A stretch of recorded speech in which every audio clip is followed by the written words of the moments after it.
वंदे गुरुवरम वंदे गुरुवरम वंदे गुरुवरम। तो 8वां स्थान अपने से उस दिन पूरा कर लिए थे, और उसमें मैंने ये बता दिया था कि निवृत्ति बहादुर गुणस्थान, निवृत्ति बादर गुणस्थान, तो ठीक है, आपने यहाँ नाम पढ़ ली कि बादर निवृत्ति बादर गुणस्थान है। वहां पर जो कषाय है, हमारी संचलन कषाय है, उसकी स्थूल कषाय जो है उसकी निवृत्ति होती है, मतलब वो हटती है वहां से, इसीलिए निवृत्ति दिए।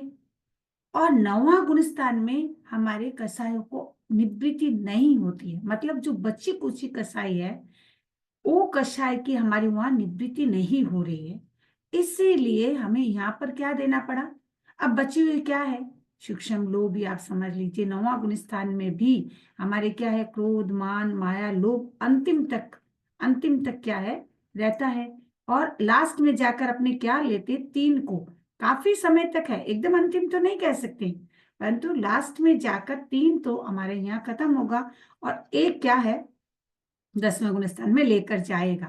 पर यहाँ पर जो कर्म है, यहाँ स्थूल कषाय की बात 8वें गुण स्थान में आई, 9वां गुण स्थान में जो स्थूल की बात है, निवृत्ति की बात है, वहां नहीं हो रहा है। अब यहाँ पर देखिए, कभी कभी ऐसा कह भी देते हैं कि ऐसा कैसे, 9वां गुण स्थान में तो होता है, कर्म ग्रंथ में स्पष्ट लिखा हुआ है कि ऐसे ऐसे हो रहा है, फिर इनका नाम ऐसा क्यों।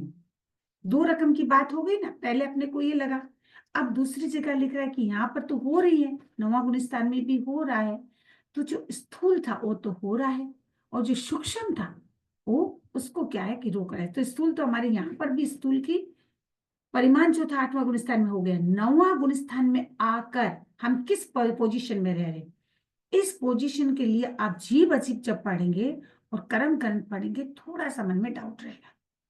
जीव अजीब में तो स्पष्ट लिख दिया है वहां पर, अनिवृत्त का नाम किस लिए हुआ, सूक्ष्म हमारे जो है वस्तु और जो बच्चे कच्चे उनका अनिवृत्त लिखा हुआ है, ठीक है। पर कर्म ग्रंथ में जब आप पढ़ोगे तब वहां पर लिखेंगे क्रोध मान माया लोभ, 3 का क्या होता है, यहाँ पर ही खत्म। 10वें गुण स्थान में लोभ बचता है, वो 10वें में रह जाएगा, उपशांत में जाएगा तो उपशांत हो जाएगा, छीन में जाएगा तो 12वें गुण स्थान के पहले समय में छीन होगा। इस प्रकार के देने का कारण क्या हुआ, जो मोटी मोटी चीजें है ना, वो चीजें हमारी क्या होती है, यहाँ इस सब चीजों में बराबर की दिखाई नहीं दे रही है। इसीलिए थोड़ा सा ये चीज को मैं आप लोग को जो एक लिख कर भेजूंगी, वो एक बार पढ़ के आप लोग देख लीजिएगा, तो आपके मन में शायद संभवतः कंफ्यूज नहीं रहेगा। ठीक है, आचार्य महाप्रज्ञ जी कितने विद्वान है, उन्होंने अपनी भाषा में लिखा है, उनकी भाषा के तो अपने बराबर ही नहीं कर सकते। और फिर इधर में कर्म ग्रंथ की बात भी अपने पास में आ रही है, तो 2 रकम की बातें आ रही है अपने पास में। मोटे रूप में खत्म हो गई, सूक्ष्म रूप में है, सूक्ष्म रूप में हम लोग बोलते थे, अब सूक्ष्म रूप ध्यान में रखना, बोलते थे। मैंने इसीलिए पहले आपको एक बताया।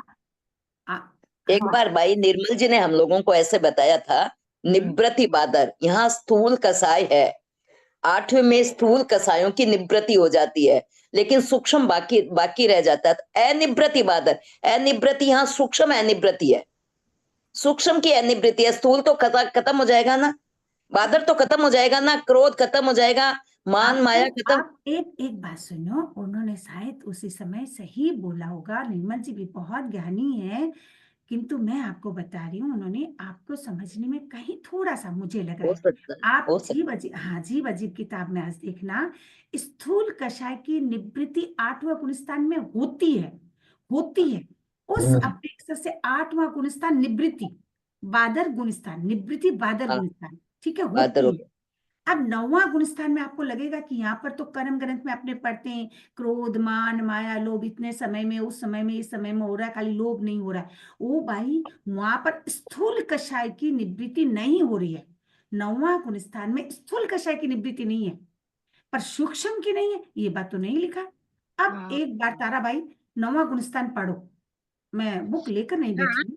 मैं प्रेम भाई एक बात बोलूं, इसमें ना निवृत्ति वादर में बोला ना कि जिसमें निवृत्ति में नहीं, स्थूल कषाय की अनिवृत्ति पढ़ो, निवृत्ति होती है।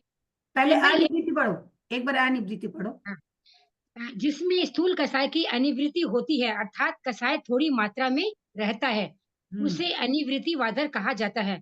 इस अवस्था में आत्मा कषाय में प्राय निवृत्ति हो जाती है। 8वें गुणस्थान में कषाय की निवृत्ति थोड़ी मात्रा में होती है, इसलिए उसे निवृत्ति वादर कहा गया है। 9वें गुणस्थान में कसाय थोड़ी मात्रा में शेष रहता है, इसलिए रह उसे जाती। शेष रहता, बात तो हाँ, वही है, तो थोड़ी सूक्ष्म की मात्रा बात में। सुनो, सूक्ष्म की बात यहाँ उल्लेख नहीं किया है, ध्यान से सुनना। 9वां गुणस्थान में आपकी जो कषाय है, स्थूल की निवृत्ति नहीं हो रही है, इस अपेक्षा से अनिवृत्ति है। ठीक है, ये आप ध्यान में रखिएगा। नहीं हो रही।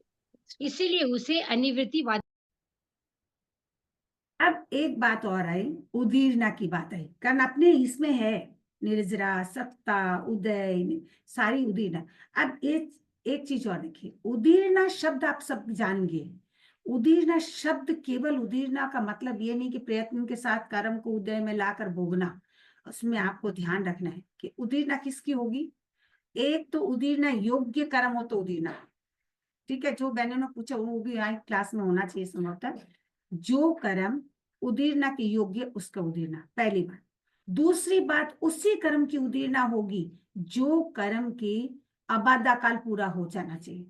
तीसरा, उदीर्णा उसी की होगी जिसकी एक अवलिका से अधिक समय अभी तक बाकी है। कर्म जो उदय में आने वाला है वो कर्म एक अवलिका से अधिक समय बाकी है, उसी कर्म की उदीर्णा होगी। एक अवलिका शेष रहे किसी कर्म को क्षय होने में, मतलब अगले गुणस्थान में यदि कोई कर्म, समझ लो मैं 9वां गुणस्थान में हूं और 10वां गुणस्थान में मेरा कोई कर्म क्षय होने वाला है, वह मैं 10वां गुणस्थान में हूं और 12वां गुणस्थान में मेरा कोई कर्म छीन वाला, कोई लेती हूँ एक बार छीन वाला लेती, मैं 10वां गुणस्थान में बैठी हूं, मेरा कर्म 12वें गुणस्थान के पहला समय में मोक्षीन होने वाला है, तो 10वां गुणस्थान के अंतिम अवलिका जो एक अवलिका बची है उसमें हमारी उदीर्णा नहीं होगी। ठीक है, जो कर्म उदयावलिका में आ चुका है उसकी उदीर्णा नहीं होगी। क्लियर, उदीर्णा के बारे में इतनी बातें याद रखनी है। ये अब यदि प्रश्न आता है मन में किसी को कि 8 कर्म है, 8 कर्म में उदीर्णा किस किस की होती है, उदीर्णा 8 कर्म की हो सकती है, पर कौन से गुणस्थान तक होती है अपने सब जानते हैं, 6ठा गुणस्थान तक वेदनी और आयु 2 कर्म की उदीर्णा होगी, उससे आगे नहीं होगी। अब मन में आएगा वेदनी और आयु को क्यों नहीं होगा, अशाता वेदनी की कर्म के तो आप कह सकते हो कि 6ठा गुणस्थान तक उदीर्णा होती है, तो फिर हमारे पास साता वेदनी तो 13वां गुणस्थान तक बैठा है, तो हमारे साता वेदनी की उदीर्णा क्यों नहीं होती। प्रश्न आएगा, प्रश्न बहुत अच्छा था, प्रश्न था साता वेदनीय कर्म की उदीर्णा 7वां से लेकर 13वां गुणस्थान में उदीर्णा क्यों नहीं होती।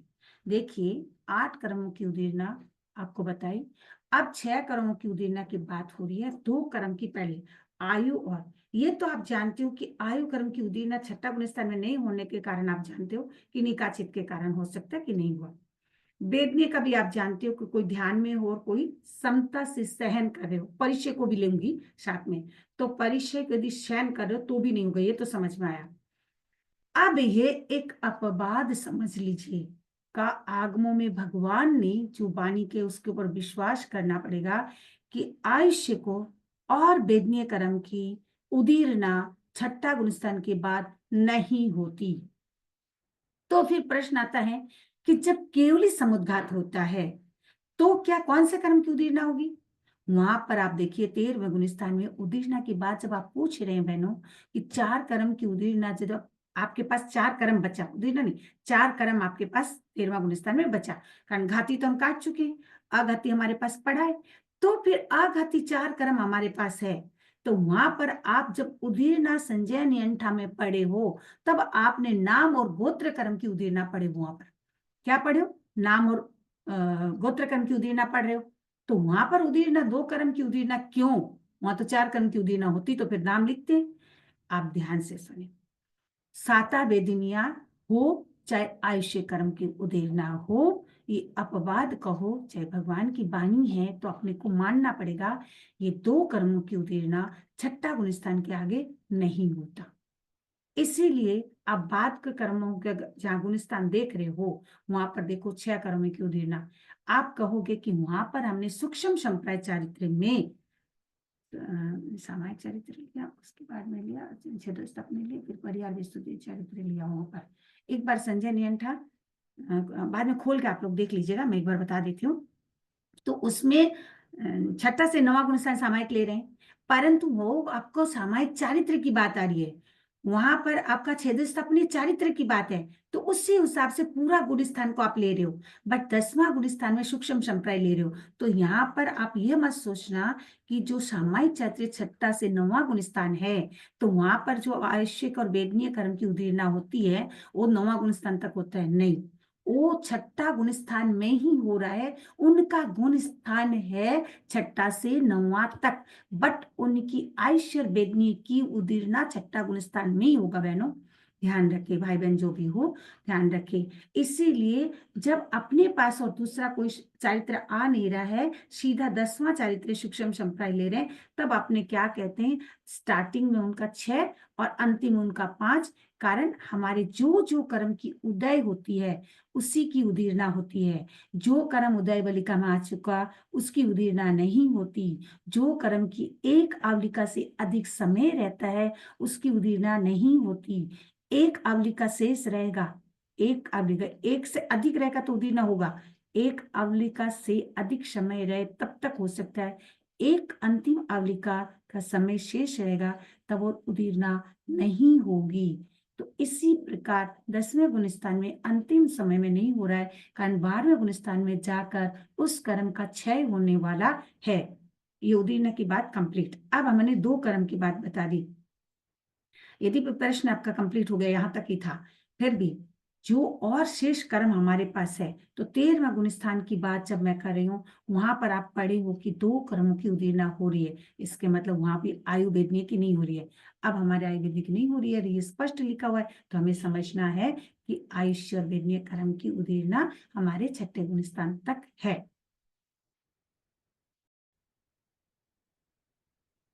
अब अपने आ जाते हैं मूल विषय में।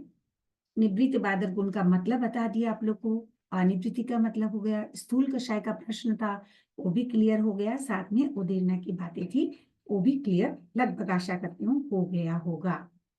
अब 9वां गुण स्थान अनिवृत्ति बादर, ठीक है, यहाँ पर अपने को अजीब अजीब में अच्छे से पढ़े हैं, स्थूल कषाय की बात भी पढ़े हैं, और यहाँ पर एक भी आपने और पढ़े, 9वां गुण स्थान में जीव एक समय में यदि 100 भी साधु हो, जितना भी हो, मैं एग्जाम्पल के लिए कहूँ 10 हो, 15 हो, 20 हो, जो भी साधु एक समय में 9वां गुण स्थान को टच किया, सबका भाव एक जैसा। 8वां गुण स्थान में नहीं पर 9वां गुण स्थान में कितनी शुद्धि, मतलब उस समय रह सकते हैं कि एक जैसे हो जाएंगे। जितने साधु होंगे एक ही समय में, जितने साधु 9वां गुण स्थान को टच कर रहा है और एक साथ है, तो सबके भाव एक जैसा हो जाता है, रहता है। ठीक है, कोई शब्दों में ऐसा नहीं हो जाए, दोष ना लगे मेरे को भी, मैं भी छदमस्त हूँ।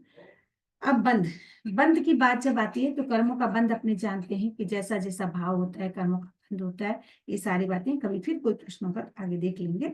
अभी अपने को यहाँ पर 9वां गुण स्थान में आयुष्य छोड़कर 7 कर्मों का बंध हो रहा है और होता भी है। और 7 कर्मों का बंध क्यों होता है, आयुष्य का नहीं होता है इसीलिए, और क्यों नहीं होता ये भी आगे हो गया।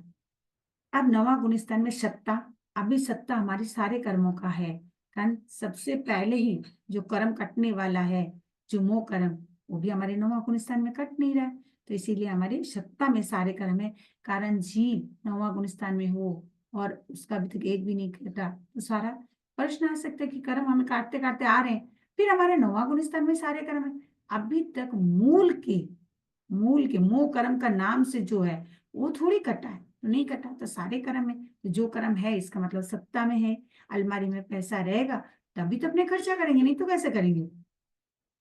उस अपेक्षा से सत्ता की बात है। अब उदय, उदय में कितना है, जो कर्म सत्ता में है वो कभी ना कभी तो उदय में आएगा, चाहे वो आत्मा प्रदेश से आओ और चाहे विपाक उदय से आओ, पर आएगा उदय में तो उनका आना पड़ेगा, उस अपेक्षा से लिया।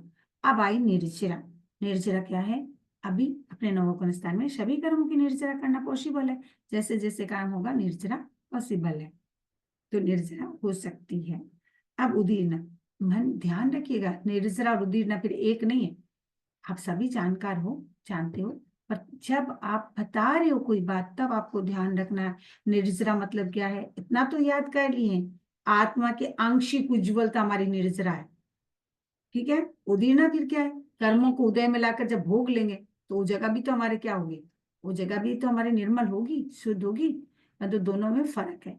एक निर्जरा है, हमारे हमेशा सब कर्मों की निर्जरा देखिए चलता रहता है। आप तपस्या करो निर्जरा होती रहती है, आप स्वाध्याय करो निर्जरा हो रही है, मैं अभी पढ़ रही हूँ पढ़ा रही हूँ, मेरी भी निर्जरा हो रही है, तो निर्जरा चलती रहती है, निर्जरा ऑटोमेटिक होती रहती है, उदीरना करना पड़ता है। तो निवृत्ति अनिवृत्ति बादर गुण स्थान में उदीरना की बात है। यहाँ भी 6 कर्मों की है, आयुर्वेदनीय कर्म की बात है, कारण आयुर्वेदनीय कर्म की उदीरना 6ठा गुण स्थान तक है। अभी अपने कौन सा गुण स्थान पढ़ रहे हैं? अपने 9वां गुण स्थान पढ़ रहे हैं, तो उस अपेक्षा से लिया है। अब 9वां गुण स्थान में अपने को आ रहा है ध्यान। यहाँ पर ध्यान भी 2 है। इस ध्यान के 2 धारा की बात बता दी थी कि कोई पूरबधारी हो तो वो शुक्ल ध्यान के माध्यम से आगे बढ़ेंगे, और ऐसे ही हो तो वो किस में पढ़ेंगे? वो धर्म ध्यान के माध्यम से पढ़ेंगे। वैसे तो 8वां गुण स्थान से शुक्ल ध्यान को अपने लेते हैं। चारित्र्य कौन सा आएगा? अब 8वां गुण स्थान आ गया, 9वां गुण स्थान आ गया हमारे पास, परिहार विशुद्धि रह नहीं सकती, तो अभी तो हमारे पास का तो सामायिक का छेद स्थापनीय 2 के में 1 होगा, तो दोनों में कोई एक ही रहता है, एक साथ दोनों नहीं रहेगा, परंतु फिर भी दोनों का उल्लेख है, कारण दोनों हमारे उस गुण स्थान में रहता है, इस अपेक्षा से है। दंडक कौन सा है? दंडक 21वां, कारण ये भी गुण स्थान की बात जब आगे आ गई है।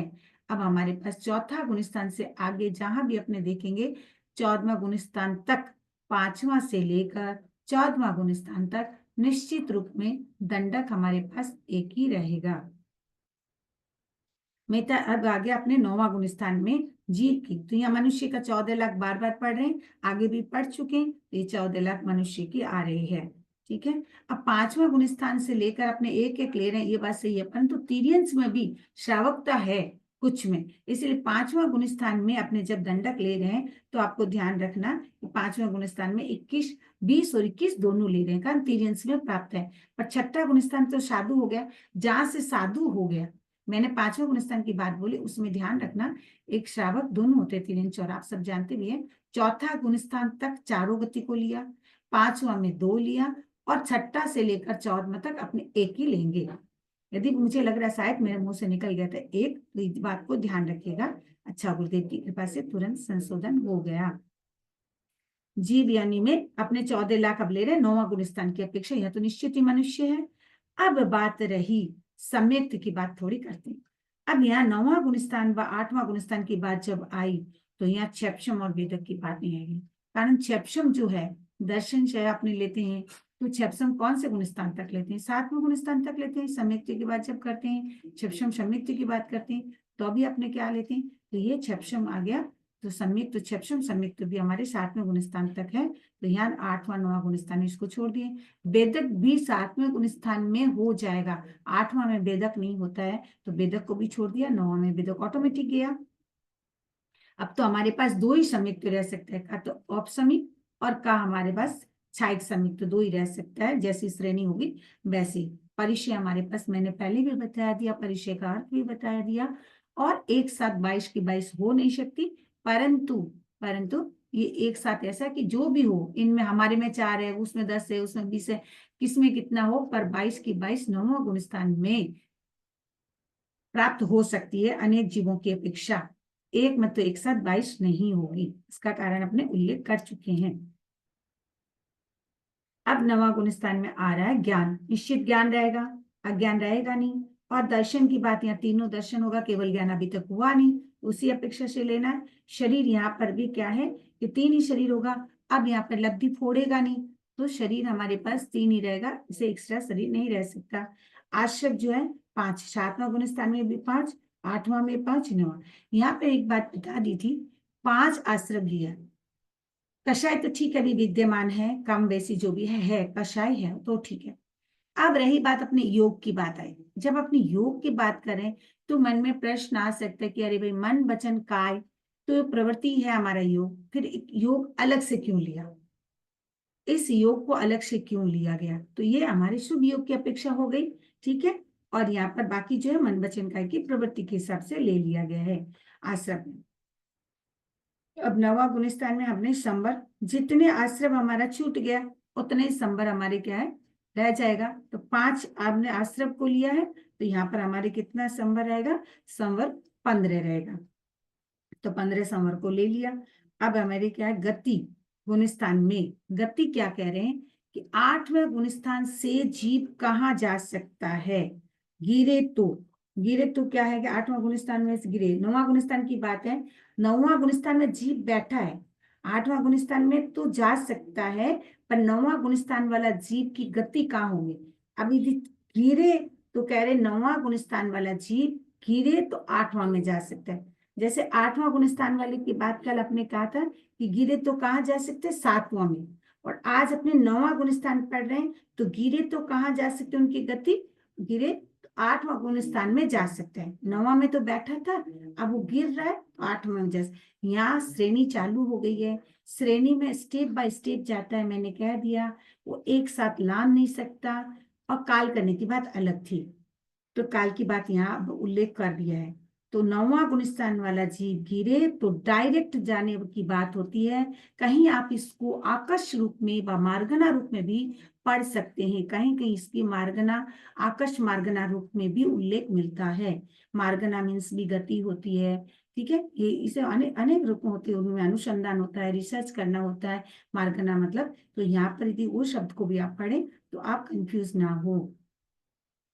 तो यहाँ पर गति का मतलब हुआ, अब वहां पर जा सकते ना। 10वां गुणस्थान चढ़े तो 10वां गुणस्थान में जा सकते, काल करे तो देवगति प्राप्त हो जाएगा उसको। अब आगति क्या है, मतलब क्या है, कौन बैठा है और वो कौन से गुणस्थान में आ सकता है। तो जो हमारे 9वां गुणस्थान में जीव है उनमें कौन कौन आ सकता है, 8वां वाला 9वां में जा सकता है, और गिरने की पोजीशन हो तो 10वां वाला 9वां में आएगा। उस अपेक्षा ये आगति ली गई है। अब अपने आगे करते हैं 10वां गुणस्थान। 10वां गुणस्थान वाला जीव है तो उसमें क्या है, 10वां गुणस्थान में जीव की स्थिति कितनी बताई गई है, उसमें अपने जानते हैं अंतर्मुख है, जगन एक समय उत्कृष्ट का, या काल कर सकते हैं। जहां काल का बात आएगी वहां एक समय का प्रश्न आगे क्लियर कर लिए हैं। काल नहीं होगा, जैसे तीसरे गुणस्थान की बात मैंने बता दी थी आप लोग को, वहां काल नहीं होता है, तो वहां जगन्य और उत्कृष्ट अंतर्मुख है। यहाँ पर काल कर सकता है, इसीलिए जगन्य एक समय और उत्कृष्ट अंतर्मुख की बात आती है। बंद क्या है यहाँ पर 6, आयुष्य कर्म का। अब मौन्य कर्म का बंद 9वां गुणस्थान तक होता है, तो वो छूट गया। आयुष्य का बंद 6 में हो सकता है, 7वां में यदि कोई 6 में प्रारंभ किया तो 7वां में फिनिश कर सकता है। तो ये दोनों कर्म हमारे हाथ से अब छूट गया है। आयुष्य और मौन्य हमारे 10वें गुणस्थान में नहीं है, तो बंद कितने का हो रहा है, बंद हमारे 6 कर्मों का हो रहा है 10वां गुणस्थान में। अब यहाँ सत्ता कौन से कर्मों की, 8 की, कारण कोई यदि उपशम श्रेणी ले तो गिरेगा, तो यदि सत्ता में नहीं रहे तो गिर नहीं सकता, इसीलिए रह सकता है सत्ता में भी, कारण अभी 10वां गुणस्थान तक कर्म का क्षय हुआ नहीं है, तो सारे के सारे ही है। अब 9वां गुणस्थान बंद खत्म हुआ है, उदय में 10वां गुणस्थान तक है, 11वें में उपशम होगा, क्षय तो 12वें में होगा, तो सत्ता तो सारे कर्मों की रहेगी। इसीलिए 8वें गुणस्थान में सारे सारे कर्म को, 8 कर्म की सत्ता है। उदय भी हो सकता है, कारण अपने लेते भी है उदय, मौन्य कर्म का उदय तो है, बंद नहीं है, बंद खत्म हो गया 9वां गुणस्थान में। और निर्जरा, जितने कर्मों की उदय रहेगी सभी की क्या है, निर्जरा भी हो सकती है, अभी सत्ता में भी है तो उसी हिसाब से भी है, तो सत्ता उदय सभी चलेगा, निर्जरा तीनों की। उदीर्णा कितनी है, प्रारंभ की 6 कर्म की आयु की, और वेदनीय को छोड़कर अंतिम अवलिका में 5। ये मैंने कहा ना, अंतिम अवलिका मतलब एक अंतिम अवलिका जब बाकी रहेगा, तब क्यों नहीं यहाँ 10वें गुणस्थान में उनकी उदीर्णा हो नहीं रही है, क्यों नहीं हो रही उदीर्णा, उसकी उदीर्णा रुक गई। 5 की होगी, 6 की नहीं हो रही, क्यों नहीं हो रही। आयुष के वेदनी की तो आपने रो लिया, मौन है, कारण 12वां गुणस्थान में जाने के समय उनका क्या होगा, उसका क्षय होने वाला है। इस अपेक्षा से इनको अंतिम अवलिका में क्या लिया है, रोक दिया गया है। प्रारंभ में 6 की आयु वेदनी को छोड़कर अंतिम अवलिका 5 आयु वेदनी और मोह को छोड़ कर लिया गया है। अब यदि मन में प्रश्न आए कोई जीव उपशम श्रेणी ले रहा है, तब क्यों नहीं, तब हो सकता है, किंतु ये 6 की अपेक्षा बताया गया है।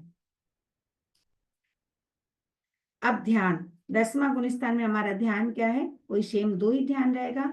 और चारित्र्य कौन से, इसमें अपने अपने चारित्र्य का नाम है, उसमें जैसे सामायिक चरित्र आपने क्यों लिया कि 9वां गुणस्थान की अपेक्षा लिया, पर यहाँ तो पर्टिकुलर एक गुणस्थान है 10वां और उसका पर्टिकुलर नाम है, इसलिए यहाँ पर एक ही नाम दिया गया है, सूक्ष्म संप्राय। ठीक है, लोभ के कारण होता है, ये आप सब जानते हो। दंडक अब क्या है, एक मनुष्य के दंडक रहेगा। जीव यानी इसमें मनुष्य जितना सारा 14 लाख की जीव यानी होगी। यहाँ पर भी उपशम और छपक दो ही श्रेणी आपको मिलती है, तो उस हिसाब से ये होगा। और संयुक्त तो इसमें भी दो ही संयुक्त को ले सकते हैं, का तो उपशम संयुक्त का छायक संयुक्त, दो ही संयुक्त प्राप्त होंगे।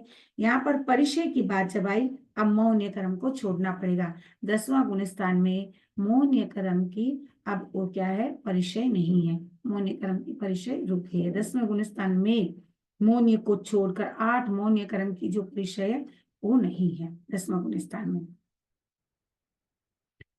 अब यह 10वें गुणस्थान में ज्ञान तो रहेगा, अज्ञान नहीं रहेगा, इसको बार बार उल्लेख नहीं करती हूँ। दर्शन होता ही नहीं है, इसीलिए 0, कारण ज्ञान नहीं आता है, ज्ञान में ही चला जाता है। और समय बहुत सूक्ष्म रहता है कि ज्ञान के बाद दर्शन को स्पष्ट करे, उतना समय बचता नहीं है, इसलिए दर्शन नहीं लिया गया है, दर्शन नहीं है। शरीर इसमें भी क्या है, 3 ही है, यहाँ भी अप्रमादी अवस्था ही आगे जैसे चल रही है, तो यहाँ पर कोई लब्धि नहीं फोड़ेंगे।